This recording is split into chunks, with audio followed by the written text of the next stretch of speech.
कहते हैं वृंदावन बुलावा आने पर ही दर्शन होते हैं। शायद इसलिए यहाँ आते ही मन में एक अलग ही सुकून महसूस होता है। तो शाम के करीब हम अपने होटल से निकले और आज का सफ़र था गोवर्धन धाम की ओर। हमने अपनी गाड़ी में लोकेशन लगा ली गोवर्धन धाम की, और जहाँ पर हम ठहरे थे उस होटल का नाम है ब्रिज कौशल। सफ़र में होटल सिर्फ रात बिताने की जगह नहीं होती, बल्कि अगले दिन की नई शुरुआत की तैयारी भी होती है। कमरा अच्छा था, माहौल शांत था, और थोड़ी देर आराम करने के बाद हम निकल पड़े अपने गोवर्धन धाम के दर्शन के लिए। मन में बहुत उत्साह था कि आज तो गिरिराज जी के दर्शन करेंगे।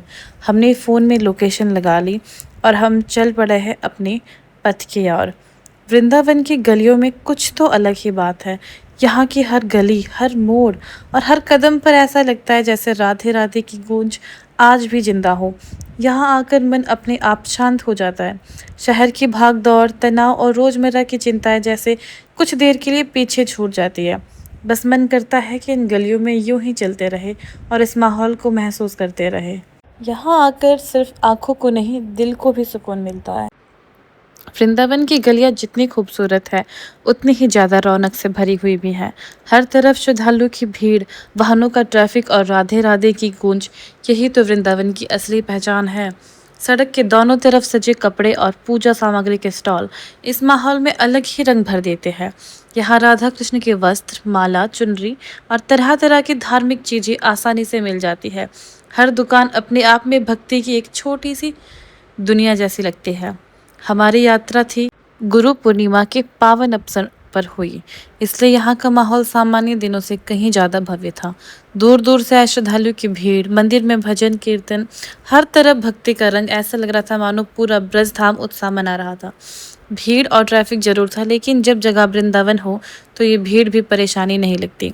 यहाँ हर चेहरा एक श्रद्धालु का होता है और हर कदम भक्ति की ओर बढ़ता हुआ महसूस होता है। साथ में अपना जीवन साथी हो, कानों में भजन हो और सामने ऐसे खूबसूरत नज़ारे, फिर सफ़र कितना लंबा है इसका एहसास ही नहीं होता। ऐसे ही छोटे छोटे पल जिंदगी की सबसे बड़ी यादें बन जाते हैं। कभी कभी मंजिल से ज़्यादा खूबसूरत उसका सफ़र होता है। गाड़ी में धीमे धीमे बजते भजन, साथ में अपनों का साथ और बाहर बदलते हुए नज़ारे, ऐसे पल कैमरे में नहीं बल्कि दिल में बस जाते हैं। हम दोनों बस भजन सुनते हुए आगे बढ़ रहे थे। यहाँ की गलियों में चलते चलते बस एक बात समझ आई, यहाँ सिर्फ कदम नहीं चलते, किस्मत भी चलकर श्री कृष्ण के दरबार तक पहुँचती है। बस मन में सच्ची श्रद्धा होनी चाहिए। गोवर्धन की ओर बढ़ते हुए हर किलोमीटर के साथ मन में उत्साह भी बढ़ता जा रहा था। ट्रैफिक जरूर था, लेकिन सिर्फ मन में सिर्फ एक ही ख्याल था, बस जल्दी से ठाकुर जी के दर्शन हो जाए। गोवर्धन की ओर बढ़ते हुए रास्ते में कई धार्मिक स्थल और सुंदर झांकियां देखने को मिली। कहीं माँ वैष्णो देवी का भव्य दरबार, तो कहीं चार धाम की झलक। ऐसा लग रहा था जैसे पूरा रास्ता ही भक्ति के रंगों में रंगा हुआ हो। गुरु पूर्णिमा के पावन अवसर पर यहाँ श्रद्धालुओं की संख्या भी काफ़ी ज़्यादा थी। और रास्ते में रेलवे स्टेशन आया। हल्की हल्की हवा चल रही थी और डूबता हुआ सूरज पूरे आसमान को सुनहरे रंगों में रंग रहा था। ऐसा लग रहा था जैसे प्रकृति भी इस यात्रा को और खूबसूरत बना रही है। डूबता हुआ सूरज जैसे ये याद दिला रहा था कि हर दिन का अंत भी कितना खूबसूरत हो सकता है। कुछ पल ऐसे होते हैं जिन्हें शब्दों में बयां नहीं किया जा सकता, बस महसूस किया जा सकता है। ब्रज की यही खासियत है, यहाँ मंजिल तक पहुँचने से पहले ही रास्ता आपको भक्ति का अनुभव करा देता है। हर मोड़ पर कुछ नया देखने को मिलता है और हर पल दिन में एक नई याद बन जाती है। जैसे ही हम गोवर्धन एंटर कर गए, रास्ते में सुरक्षा के कड़े इंतजाम देखने को मिले। जगह जगह पुलिस तैनात थी। स्थानीय लोगों से पता चला कि आने वाले दिनों में मुख्यमंत्री योगी आदित्यनाथ के दौरे की तैयारी चल रही है, इसलिए पूरे इलाके में सुरक्षा की व्यवस्था बढ़ा दी गई है। इन सब के बीच आखिरकार हम गोवर्धन पहुंच गए। अब बस इंतजार था गिरिराज महाराज के दर्शन और परिक्रमा शुरू करने का। तो जैसे जैसे हम शहर के अंदर दाखिल होते गए, श्रद्धालुओं की भीड़ और भक्ति का माहौल साफ नजर आ रहा था। सबसे पहले हमने अपने गाड़ी के लिए पार्किंग ढूंढी।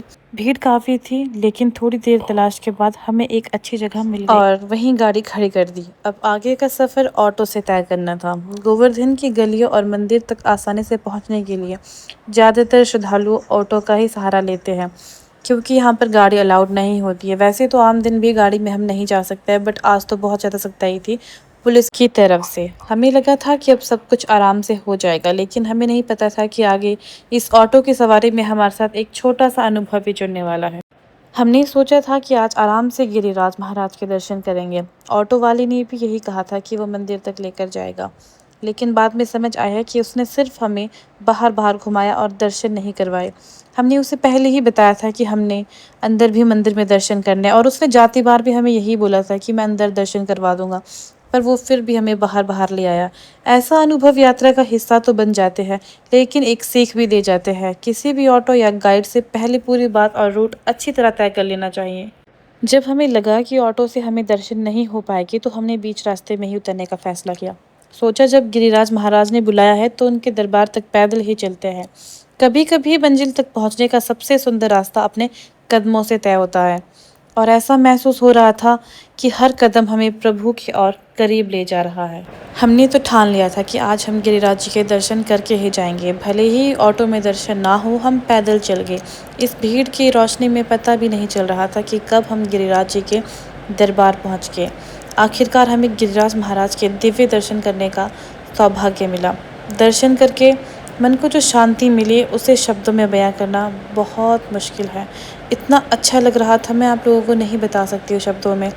इतनी भीड़ थी, बट फिर भी हमने इतने खुलकर दर्शन किए।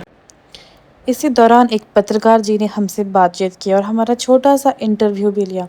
सबसे ज़्यादा खुशी तो तब हुई जब वहाँ पे कई लोगों ने हमें पहचान लिया। कुछ लोग तो मुझे यूँ भी कह रहे थे कि आपको हमने टीवी पर देखा है, आप शायद फ़िल्मों में तो नहीं आती है। इतना अच्छा लग रहा था सुन के, मुझे ऐसा लग रहा था कि अभी तो हमारा कोई वजूद भी नहीं है, इतने फ़ेमस भी नहीं हैं हम। पर जब लोग आपको देखते हैं, आपको पहचानते हैं, तो बहुत अच्छा लगता है। ये सब देखकर लगा कि आपकी दुआएं और प्यार ही हमें यहाँ तक लेकर आए हैं। भगवान से बस यही प्रार्थना है कि आपका यह स्नेह हमेशा हम पर बना रहे। गिरिराज महाराज के दिव्य दर्शन करने के बाद हमने मंदिर परिसर और आसपास की कुछ खूबसूरत झलकियाँ भी अपने कैमरे में कैद की, ताकि जो लोग यहाँ नहीं आ पाए हैं वो भी इस पावन माहौल को महसूस कर सके। इसके बाद हम वापस अपनी गाड़ी की तरफ निकल पड़े। रास्ते में बड़ी परिक्रमा मार्ग पर श्रद्धालुओं का सैलाब देखने को मिला। कई नंगे पैर परिक्रमा कर रहे थे, कई दंडवत परिक्रमा कर रहे थे, तो कोई पूरे परिवार के साथ गिरिराज महाराज के जयकारा लगाते हुए आगे बढ़ रहा था।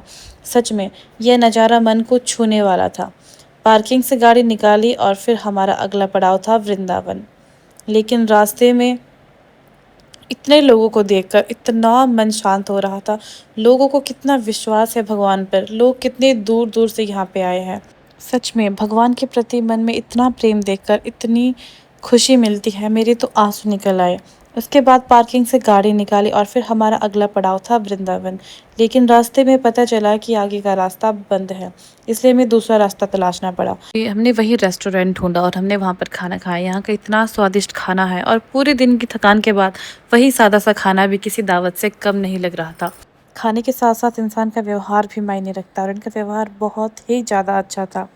और आज रास्ते में हमें पूज्य श्री अनिरुद्धाचार्य जी महाराज का आश्रम दिखाई दिया, जिसका नाम है गौरी गोपाल आश्रम, जहाँ सिर्फ कथा ही नहीं बल्कि सेवा की एक अद्भुत मिसाल भी देखने को मिलती है। मुझे बहुत उत्सुकता हुई और तो वहाँ मौजूदा लोगों से इसके बारे में पूछा। सभी ने एक ही बात कही, ये सिर्फ कथा का स्थान नहीं बल्कि सेवा और संस्कारों का भी केंद्र है। तभी हमने तय किया कि कल यहाँ जरूर आएंगे और आपको भी इस जगह की पूरी झलक दिखाएंगे। गौरी गोपाल आश्रम वृद्ध आश्रम है। गौशाला और अन्य क्षेत्र जैसी सेवाओं इस बात का एहसास कराती है कि भक्ति के साथ सेवा का मार्ग भी कितना महत्वपूर्ण है। यही सब हम आपको अगले व्लॉग में विस्तार से दिखाएंगे। वृंदावन की रातें जितनी शांत और सुंदर है, उतनी ही कुछ तस्वीरें मन को सोचने पर भी मजबूर कर देती है। कोई श्रद्धा लेकर यहाँ आया है, तो कोई अपने मजबूरी के साथ। यही जीवन की सच्चाई है। हर चेहरे के पीछे एक अलग कहानी छिपी होती है। इन लोगों को देखकर बस यही दुआ निकली है कि ठाकुर जी हर किसी के जीवन में सुख, शांति और सम्मान बनाए रखे। वृंदावन हमें सिर्फ भक्ति ही नहीं बल्कि दूसरों के प्रति दया और संवेदना भी सिखाता है। हर यात्रा हमें सिर्फ नई जगह नहीं दिखाती बल्कि कुछ नई सीख, नई यादें और भगवान के और करीब होने का एहसास भी देती है। आज का दिन भी कुछ ऐसा ही रहा। ये दिन हमेशा हमारी यादों में रहेगा। हर सफ़र सिर्फ कैमरे से नहीं, दिल से भी दिखाया जाता है। आज पहली बार इस पूरे सफ़र को मैंने अपनी आवाज़ में महसूस कराने की कोशिश की है। अगर मेरी आवाज़ ने आपको भी इस यात्रा का हिस्सा महसूस कराया हो तो इस व्लॉग को अपना प्यार ज़रूर दीजिए। उम्मीद है आपको ये नया अनुभव पसंद आया होगा। राधे राधे।